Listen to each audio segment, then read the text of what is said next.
Hey y'all, so today is the first look at my R33 Skyline.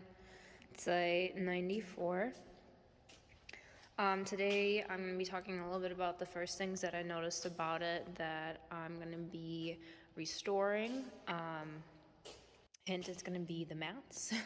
The mats are the original ones. In fact, a lot of the things in this car are from OEM. The only thing right now that is not is the aftermarket head unit, and some other very minor modifications that were done by the previous owner, but otherwise everything else in the car is currently stock. So the first thing I did today is actually purchase some weather rubber mats. I did that because it is currently snowing here in Chicago, and I was very worried about the original mats because I do really like them and wanted to swap them out.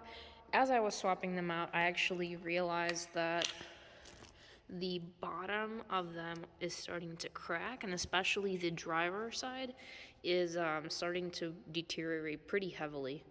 And I actually just did a quick Google search to figure out what I'm gonna do, and I actually might end up replacing the backing altogether, which is gonna be a whole another project. But what I would like to do first with them is actually try to get them cleaned.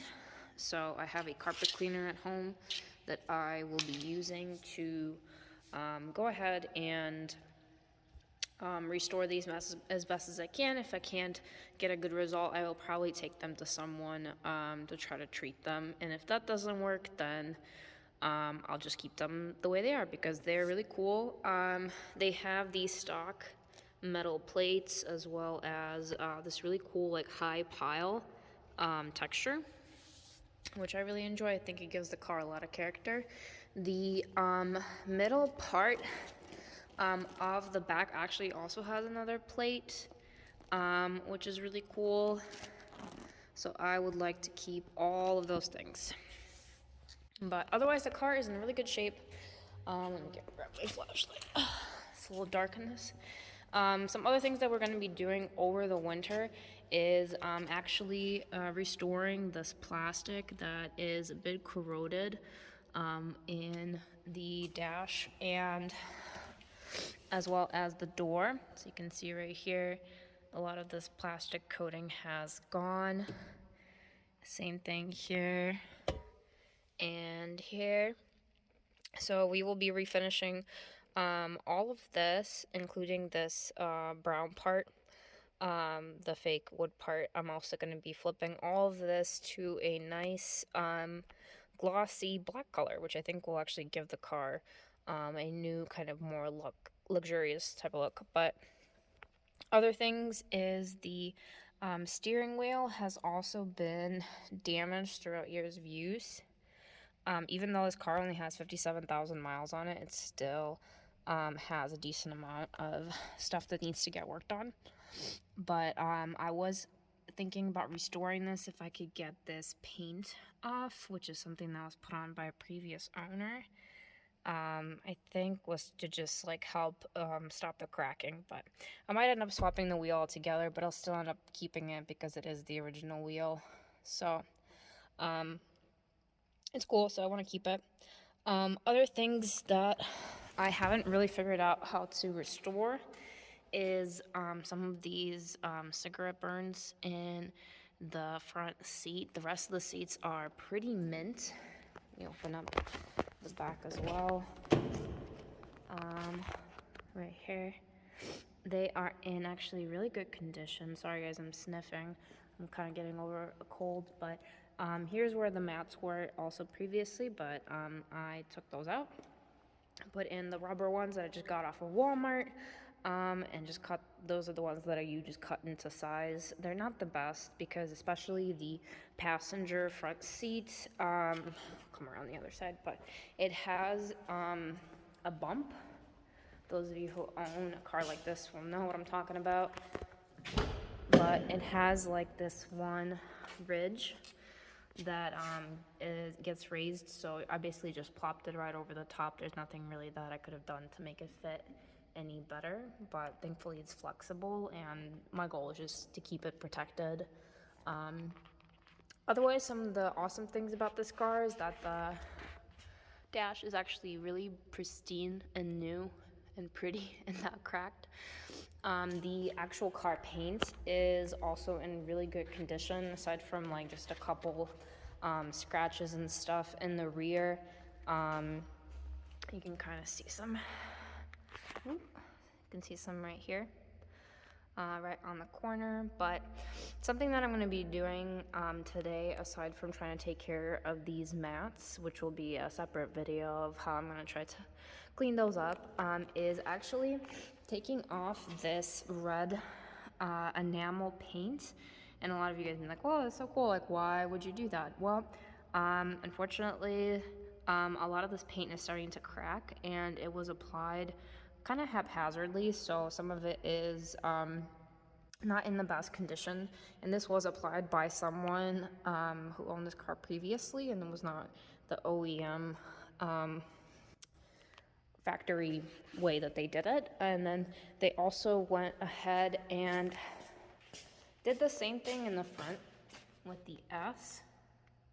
So I will actually also be trying to remove that. So for today, what I have is some mineral spirits, and I'm really hoping this is the right stuff. This is what I looked up online for trying to figure this out. So I have a microfiber cloth and some Q-tips, so I will be trying to remove the red coloring today. So I'm gonna go ahead and skip to that and see if that works.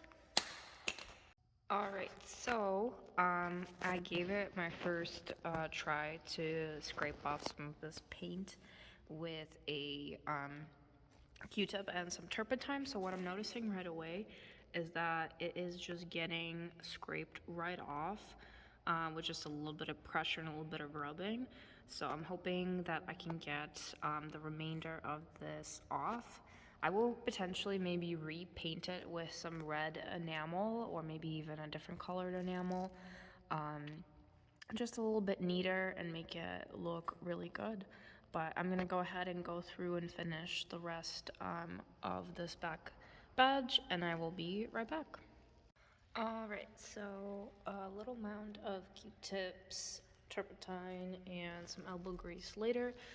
I have removed all of the paint off of the letters. The only thing that I've noticed is a lot of the chips have now gone in between the letters. So what I'm gonna do after I'm done doing the front as part is that I'm gonna go grab my detailing brush from upstairs and spray this down with a little bit of multi-purpose cleaner and just get all of those little crummy things out. But as you can see, it turned out pretty good.